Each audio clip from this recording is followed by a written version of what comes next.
কুড়িগ্রামের ফুলবাড়িতে সীমান্ত অতিক্রম করে বিএসএফ সদস্যদের বাংলাদেশের অভ্যন্তরে প্রবেশের ঘটনায় বিজিবি ও বিএসএফ এর মধ্যে পতাকা বৈঠক অনুষ্ঠিত হয়েছে।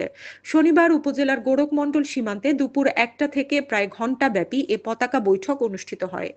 পতাকা বৈঠকে লালমনিরহাট 15 বিজিবি ব্যাটালিয়নের অধিনায়ক লেফটেন্যান্ট কর্নেল শাহ মোহাম্মদ শাকিল আলমের নেতৃত্বে 15 সদস্যের প্রতিনিধি দল এবং বিএসএফ এর কমরেড অমিত কুমারের নেতৃত্বে 10 সদস্যের বিএসএফ এর প্রতিনিধি দল অংশ নেন। বৈঠকে বিএসএফ সদস্যদের সীমানা অতিক্রম করে বাংলাদেশের অভ্যন্তরে প্রবেশের ঘটনায় কড়া প্রতিবাদ জানায় বিজিবি। এ সময় সীমানা অতিক্রমের জন্য দুঃখ প্রকাশ করে বিএসএফ এর প্রতিনিধি দল। পাশাপাশি সীমানা অতিক্রম করে বাংলাদেশে প্রবেশকারী বিএসএফ সদস্যদের বিরুদ্ধে বাহিনীর প্রচলিত আইন অনুযায়ী বিচারের আশ্বাস দিয়েছেন কমরেড অমিত কুমার। পতাকা বৈঠক শেষে সীমানা অতিক্রম করে বিএসএফ সদস্যদের বাংলাদেশের অভ্যন্তরে প্রবেশের এলাকা পরিদর্শন করেন লেফটেন্যান্ট কর্নেল শাহ মোহাম্মদ শাকিল আলম। এ সময় তিনি স্থানীয়দের নির্ভয়ে সীমান্তে বসবাসের কথা বলেন এবং যে কোনো পরিস্থিতিতে বিজিবি স্থানীয়দের পাশে থাকবেন বলে আশ্বাস দেন। উল্লেখ্য, গত শুক্রবার বিকেলে ভারতের 138 নারায়ণগঞ্জ বিএসএফ ক্যাম্পের সদস্যরা গোরখমণ্ডল সীমান্ত দিয়ে বাংলাদেশের অভ্যন্তরে প্রবেশ করে।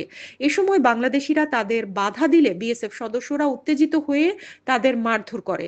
পরে গ্রামবাসী জড়ো হয়ে বিএসএফ সদস্যদের ধাওয়া দিলে তারা পালিয়ে যায়। এই জায়গা দিয়ে বিএসএফ ঢুকছে ডাঙাডাঙি করিয়া, আবার এই জায়গা দিয়ে বিএসএফ পালা গেছে ভারত বলি। কমান্ডার পর্যায়ে ফ্ল্যাগ মিটিং করা হলো। আমরা স্ট্রং প্রোটেস্ট দিয়েছি, ওরা প্রতিবাদ দিয়েছি এবং ওরা জিনিসটার জন্য দুঃখ প্রকাশ করেছে এবং বলেছে যে ভবিষ্যতে এই ধরনের ঘটনা আর রিপিট হবে না। আর দ্বিতীয় কথা সেটা হচ্ছে যে তাদের যে 5 জন সদস্য যারা বর্ডার ক্রস করে এই পাশে চলে এসেছিল তাদের বিরুদ্ধে প্রশাসনিক ব্যবস্থা, ওদের যার যার বাহিনীর নিয়ম অনুযায়ী যে প্রশাসনিক ব্যবস্থা সেটা ওরা গ্রহণ করবে এবং আমাদেরকে সেটা জানাবে। এই ওদের প্রক্সিয়েটিং কমান্ডেন্ট 3 বিএসএফ এর যে বর্তমানে যে ভারপ্রাপ্ত কমান্ডেন্ট মিস্টার অমিত কুমার, উনি হাজির ছিলেন। এছাড়াও ওদের যে কোম্পানি কমান্ডার ছিল একজন খারিজা হরিদাসের, সে হাজির ছিলেন। স্যার, আপনার নেতৃত্বে কতজন ছিল আর ভারতের যারা বিএসএফ কমান্ডার ছিল তাদের নেতৃত্বে কত সদস্য ছিল? হ্যাঁ, ওরা ওদের যে টিম সেটা নিয়ে এসেছিল 10 জনের মতো, আমাদের এখানে 15 জনের মতো ছিল।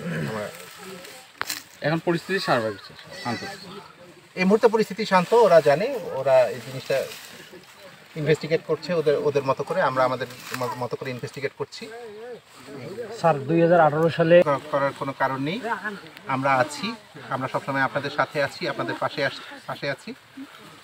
এই ধরনের ঘটনা আমাকে বিএসএফ এর পক্ষ থেকে আশ্বস্ত করা হয়েছে যে এই ধরনের ঘটনা ঘটাবে না, আর আমরা তো আছি। হানিন ইসলাম, সিএন বাংলা নিউজ ডেস্ক।